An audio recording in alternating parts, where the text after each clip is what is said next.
If you, blended learning is something we've moved on tremendously with. Thank goodness for the Hub platform, because without the Hub platform, we wouldn't have got anywhere with the blended learning, of course.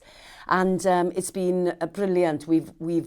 All our staff have had training in the 3 weeks before summer. All our staff had training on Google Meet, and all our children as well in the first 2 weeks when we came back in September.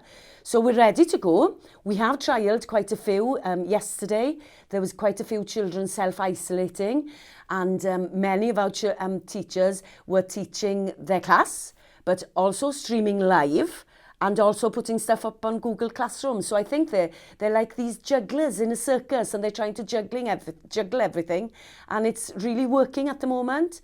And it's a credit to the children and the staff the way they've adapted to change and moved on.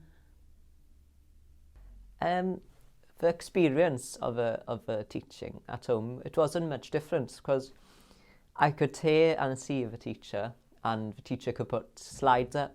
It was not much different from teaching in person, and actually I quite liked it more, because you could the teacher could mute someone maybe that's been disruptive in the lesson, or we could communicate more efficiently, I think. But yeah, it was working really well, and it's been a good experience.